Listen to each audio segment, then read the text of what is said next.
Liam, a shy teen from Cebu, steps onto the AGT stage carrying nothing but his courage and the voice his grandfather taught him to love. The moment he sings his first note, the entire arena freezes, and even Simon Cowell leans in, stunned by the haunting, Elvis-like tone coming from someone so young.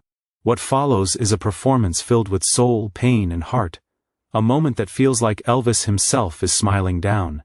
By the end, the judges rise, the crowd erupts, and Simon delivers a reaction no one expected.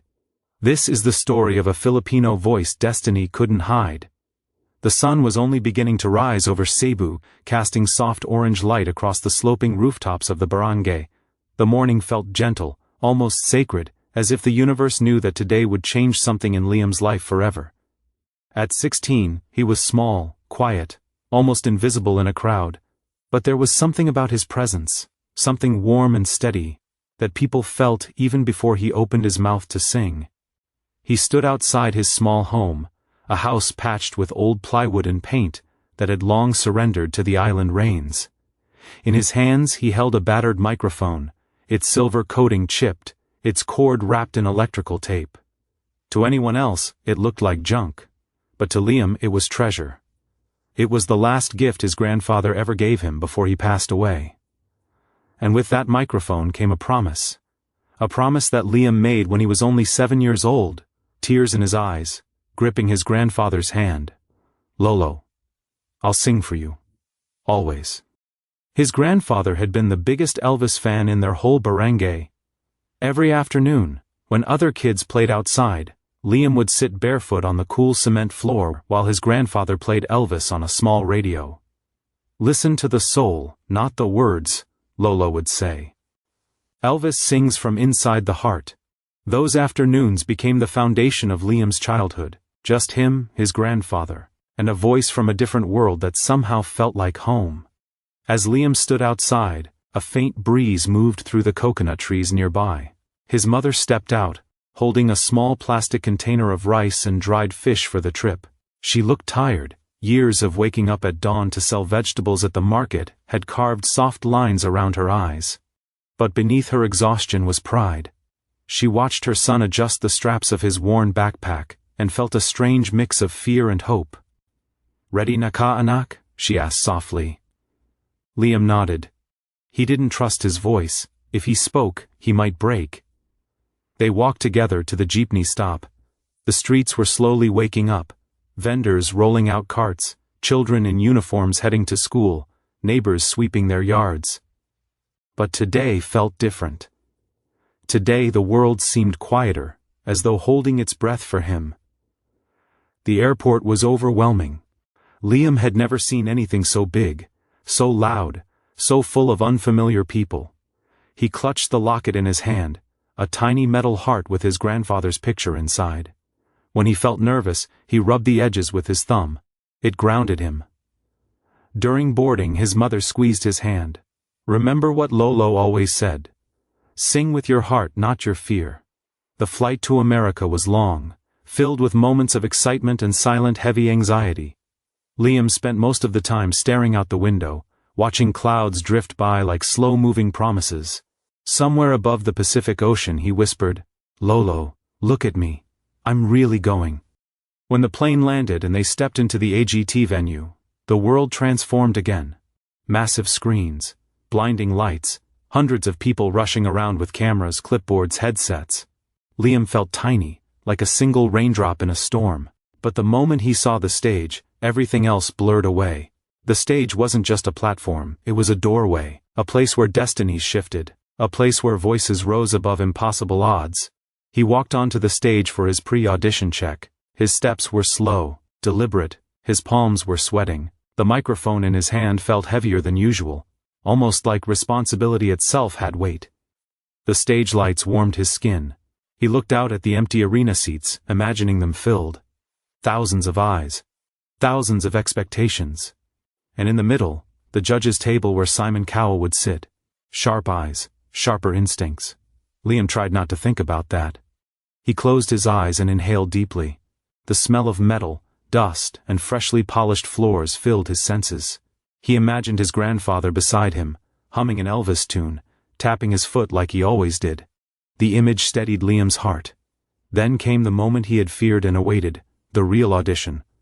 The moment the curtains opened, and the audience filled the room with the hum of anticipation. When Liam stepped out, the crowd took a moment to settle. He looked younger than they expected, more fragile, almost too soft for a stage so grand. His mom watched from backstage, hands clasped tightly, lips trembling with silent prayers. The judges observed him with curiosity. Sophia smiled gently. Heidi gave him an encouraging nod. Howie tilted his head, intrigued. But Simon stared directly at him, his expression unreadable, his eyes searching. Liam felt the weight of that gaze pierce through him, like Simon could sense every fear and dream he carried inside. For the host asked him his name, his age, where he was from. His voice came out soft but steady. "My name is Liam. I'm from Cebu, Philippines." The crowd erupted in cheers at the mention of the Philippines. Liam smiled shyly. That small cheer reminded him he wasn't alone. BR, and then silence. The music cue was seconds away. BR, this was it. Everything he lived through, every song he sang in his tiny home, every memory of his grandfather, all led to this moment. He closed his eyes one last time and whispered, "Bur Lolo, guide me." BR, and the stage lights dimmed, ready for the first note that would change everything. The first soft guitar note filled the arena, warm and nostalgic, like a memory waking from sleep. Liam's fingers tightened around the microphone. His breath trembled for a moment, but then something shifted inside him. The fear didn't disappear, but it stepped aside, making room for something bigger, something older, something that had lived inside him since childhood, his grandfather's voice guiding him. He opened his mouth and released the first note. Bar, it wasn't loud, it wasn't dramatic. Br, but it was pure, a tone so clean, so hauntingly warm, that the crowd, mid-cheer, fell silent instantly. A few people in the front row leaned forward, eyes widening. Even the cameramen, who had spent years filming auditions, exchanged glances. The kind of glances that meant, "Did you hear that?" Simon Cowell, who had been resting his chin on his hand, suddenly lifted his gaze. He blinked, surprised. His expression softened, the corner of his mouth twitched, and his eyebrows lifted just a little, the first sign that something extraordinary was happening. Liam kept singing, eyes still closed. His voice floated through the studio like velvet, each note shaped with emotion, not performance. It wasn't an Elvis impersonation. No, this was something far more powerful. I had the spirit of Elvis, the soul, the ache, the storytelling, but he wrapped it in the gentle sincerity of a Filipino teen who had lived a life far different from the king of rock and roll. He sang as if the entire world had shrunk down to the memory of his grandfather sitting in a small Cebu living room, tapping his foot, smiling proudly. As Liam moved into the second line, the camera caught a woman in the audience pressing a hand to her lips. Another man whispered, "He sounds like Elvis, but younger, deeper." The energy in the room shifted, the kind of shift that only happens when a performance stops being just a performance and becomes a moment, an unexpected connection, shared by thousands of strangers. The judges reacted one by one. Heidi leaned closer to the table, her eyes shining as if she were watching a star being born in front of her. Sophia clasped her hands together, whispering, "Wow," under her breath. Howie looked stunned, tapping the table lightly, unable to look away. And Simon had fully lowered his pen, placing both hands on the table. His shoulders straightened, his eyes sharpened, analyzing the boy on stage, trying to understand how someone so young could carry a voice with so much emotion. By the time Liam reached the middle of the song, his voice swelled with strength. He lifted his chin slightly, eyes still closed, the notes blooming out of him like waves, powerful yet controlled. There was longing in his voice, but also hope, pain but also light. Every word seemed to hold a memory, a story, a promise. The audience was mesmerized. Backstage, Liam's mother covered her mouth with shaking hands, tears falling freely. Crew members paused behind her, unable to walk away from the sound filling the hall. One of them whispered, "This kid, he's different." The camera zoomed in on Simon again.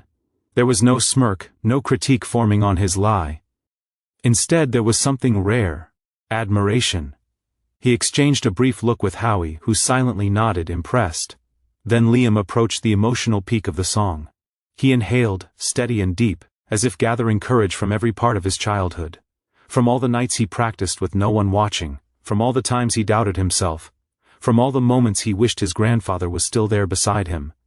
He released a soaring note, high and powerful, vibrating through the entire arena. The lights shifted behind him, illuminating his small figure against the massive stage. The audience gasped. Some stood. Others pressed their hands over their hearts as emotion overtook them. Even Simon's jaw tightened just a little, a reaction he rarely showed. His eyes glistened faintly, not with tears but with genuine respect. He mouthed something that cameras barely caught. Incredible. Liam held the note for what felt like forever, then released it gently, letting it fall into a soft vibrato, the kind Elvis used in his most emotionally charged performances.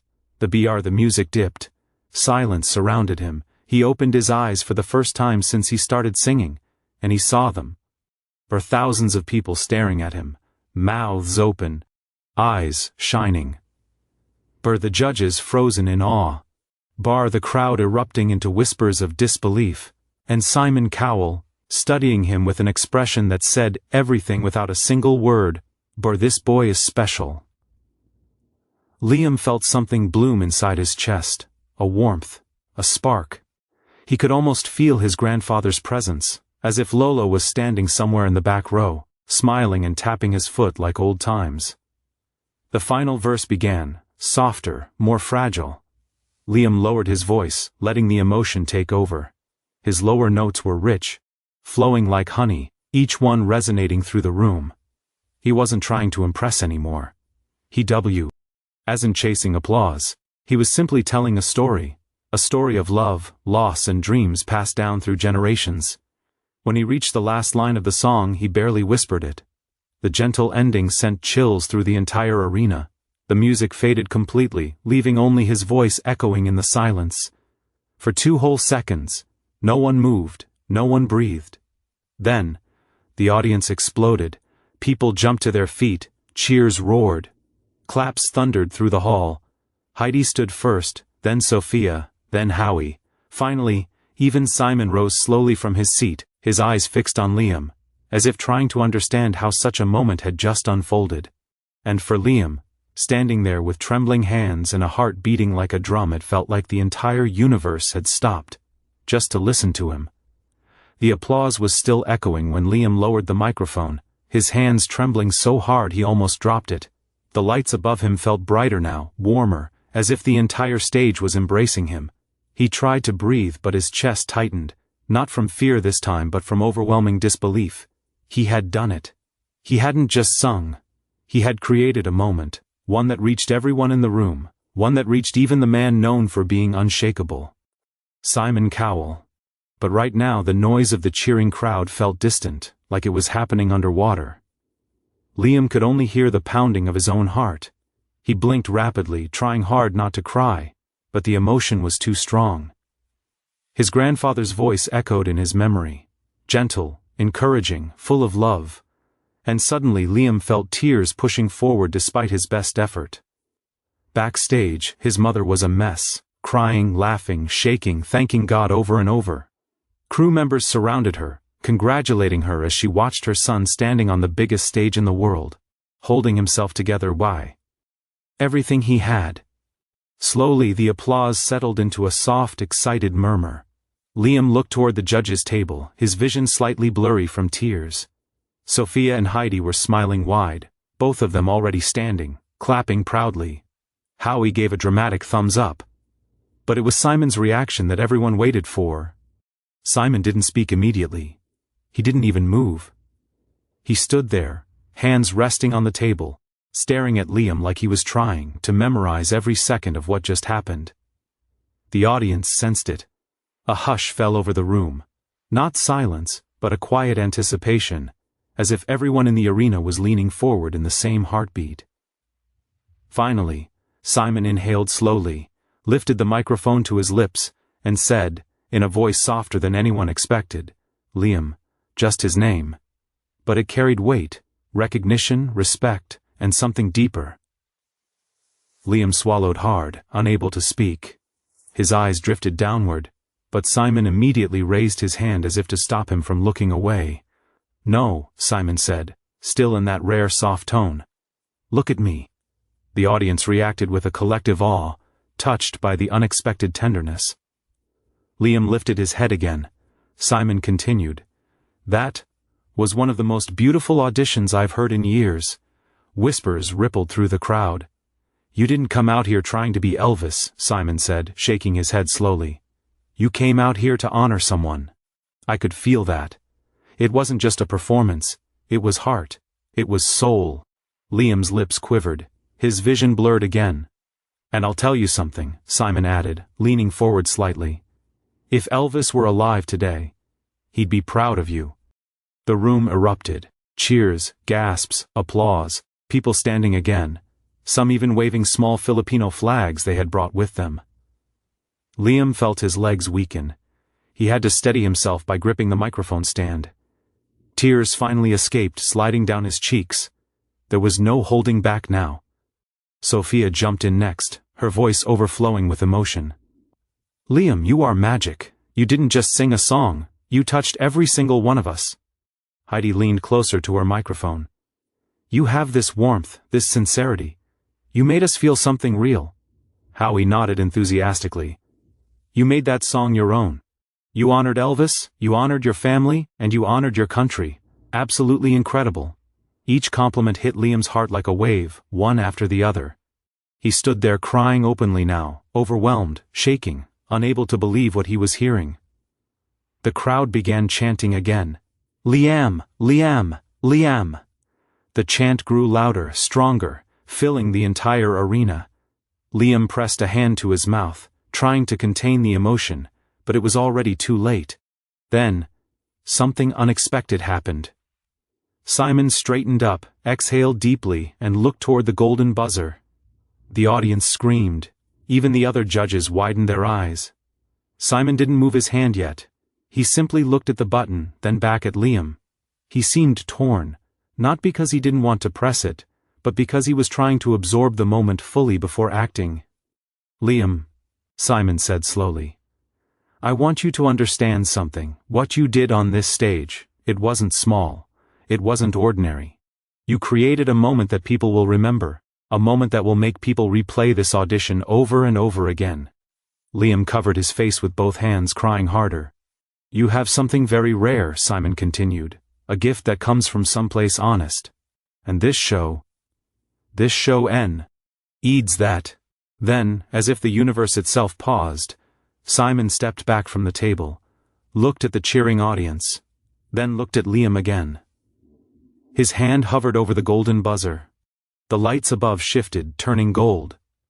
The crowd reached a fever pitch, screaming at the top of their lungs. And though the moment held on the edge, waiting, glowing, vibrating with anticipation, whether or not Simon pressed the button didn't matter right now. Because in that instant, Liam, the shy boy from Cebu with a worn microphone and a promise to his grandfather, had already become unforgettable.